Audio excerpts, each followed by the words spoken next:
بسم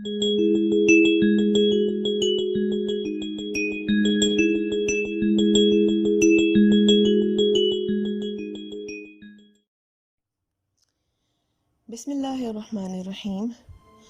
آج کا موضوع نرگسیت کے اندر پروجیکشن کے بارے میں ہے۔ نرگسیت مختصراً ایک ایسی نفسیاتی بیماری کا نام ہے جس میں انسان تکبر کا شکار ہو، دوسروں کے اوپر حکمرانی کو اپنا استحقاق سمجھے، حد سے زیادہ اپنی تعریفیں کرے اور دوسروں کے احساسات کو سمجھنے سے قاصر ہو۔ پروجیکشن کا تعلق ہمارے ناخوشگوار جذبات سے ہے۔ کبھی کبھار جب انسان کو کچھ ایسے شدید ناخوشگوار جذبات کا سامنا کرنا پڑتا ہے جن کو وہ محسوس نہیں کرنا چاہتا، تو اس کا ذہن دفاعی رد عمل کے طور پر ان کو دبانے کی کوشش کرتا ہے اور اکثر ان کی حقیقت کو تسلیم نہیں کرنا چاہتا۔ اس کا ایک طریقہ پروجیکشن بھی ہے، جس میں انسان اپنی ناپسندیدہ صفات کو دوسروں پر چسپاں کرنے کی کوشش کرتا ہے تاکہ خود کو یہ دلاسا دے سکے کہ یہ صفات تو خود اس میں نہیں بلکہ سامنے والے کے اندر ہیں۔ یوں وہ اپنے آپ کو شرمندگی یا احساس جرم کے بوجھ سے بچا لیتا ہے۔ دوسرے لفظوں میں وہ آئینے میں اپنا عکس دیکھنا نہیں چاہتا اور اسے دوسرے کا عکس قرار دے کر اپنے جذبات کو مجروح ہونے سے بچا لیتا ہے۔ نرگسیت کی بیماری کے اندر یہ دفاعی رد عمل بہت عام ہے۔ نرگسیت کا شکار انسان یعنی نارک دراصل اپنی منفی صفات کی حقیقت کو تسلیم نہیں کرنا چاہتا، اور اسی لیے وہ اپنے ذہن میں اس کے بالکل برعکس ایک ایسا دیومالائی تصور قائم کر لیتا ہے جو اپنی مثال آپ ہو۔ وہ ہر وقت اپنے اس تصور کی تشہیر کرنا چاہتا ہے تاکہ لوگ اس کی اصلیت کو جاننے کے بجائے اس کے بنائے ہوئے خیالی عکس کو ہی سچ سمجھیں۔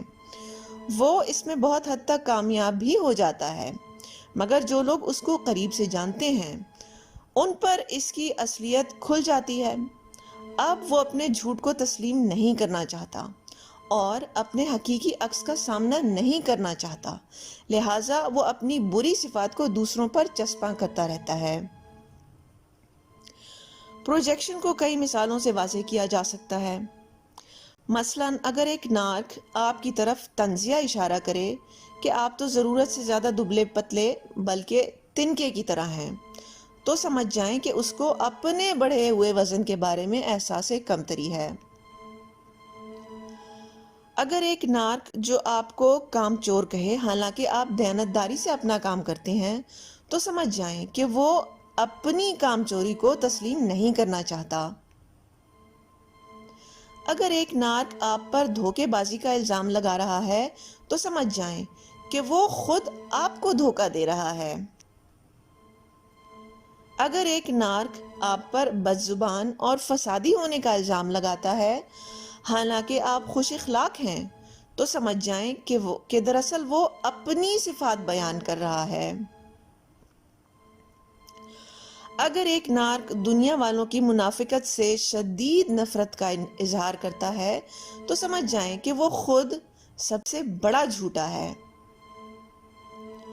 یہ چند مثالیں تھیں جن کے ذریعے سے نارک اپنی بری صفات کو دوسروں کے اوپر پروجیکٹ یعنی چسپاں کرنے کی کوشش کرتا رہتا ہے۔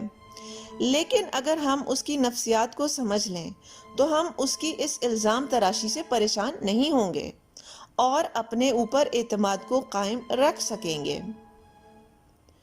امید ہے کہ اس ویڈیو سے آپ کی زندگی میں آسانیاں پیدا ہوئی ہوں گی۔ آپ کی توجہ کا شکریہ۔